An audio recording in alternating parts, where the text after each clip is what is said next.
السلام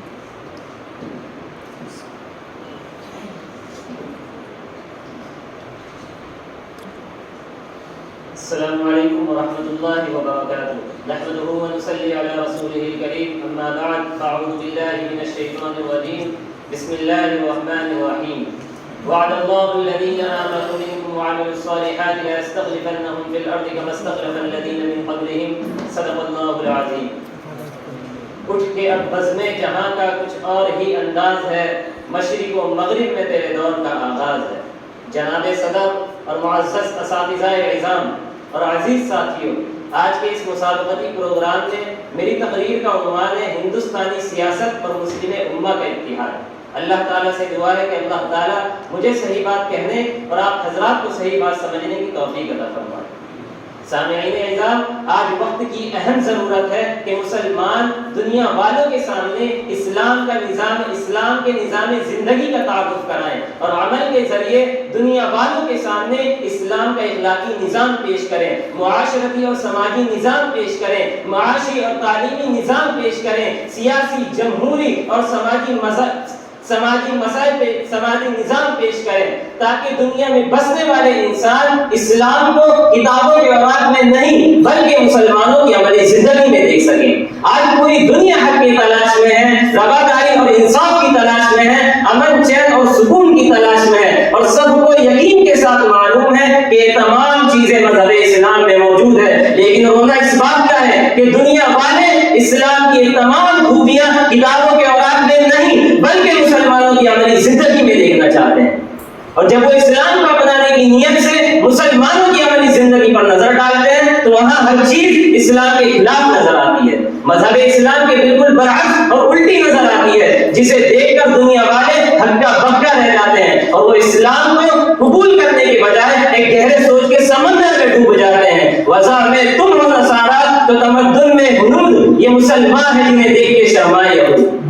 محترم سامعین اعظام، آج دنیا میں بسنے والا انسان چاہے وہ دنیا کے کسی بھی حصے اور خطے میں رہتا ہو، وہ اندر سے بہت پریشان ہے، وہ ایک متبادل فطری مذہب کی تلاش میں ہے۔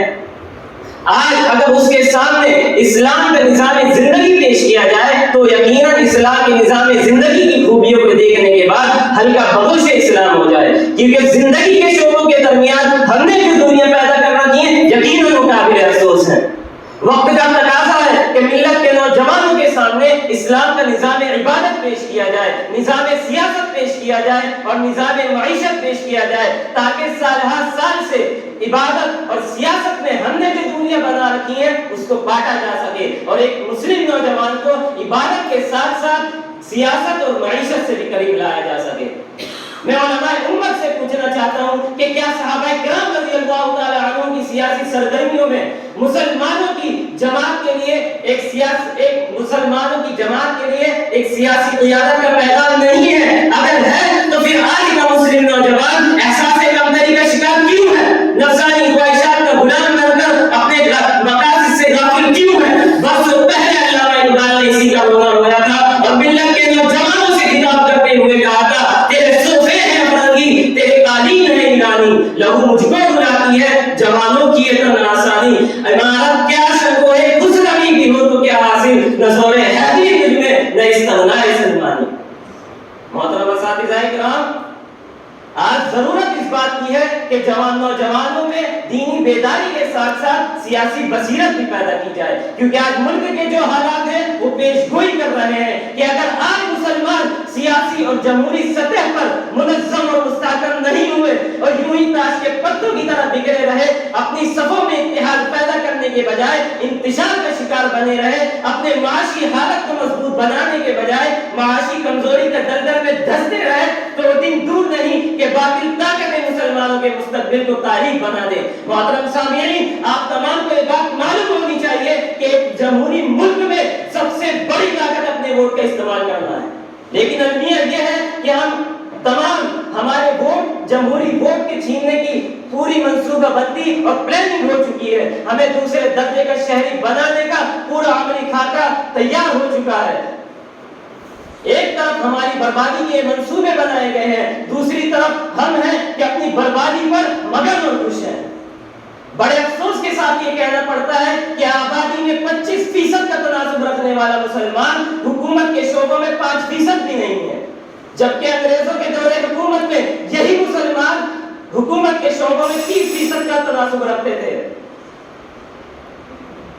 بڑے افسوس کی بات ہے کہ جس ملک کو آزاد کرانے کے لیے سب سے زیادہ خون مسلمانوں کا بہا تھا، انہی مسلمانوں کو حکومت کے شعبوں سے اس طرح نکال دیا گیا جس طرح گندھے ہوئے آٹے سے بال کو نکال دیا جاتا ہے۔ نہ سمجھو گے تو مٹ جاؤ گے اے ہندی مسلمانوں، داستان تک بھی نہ ہوگی تمہاری داستانوں میں۔ آئیے ہم سب مل کر عہد کرتے ہیں کہ ہم اپنے تمام حقوق کی پاسداری کرتے ہوئے زندگی بسر کریں گے، چاہے وہ سیاسی ہو، جمہوری ہو، تعلیمی ہو، معاشی ہو۔ ہم اپنے تمام حقوق کی بازیابی اور سلامتی کی خاطر اپنے مذہب و مسلک سے اوپر اٹھ کر بحیثیت ہندوستانی مسلمان بن کر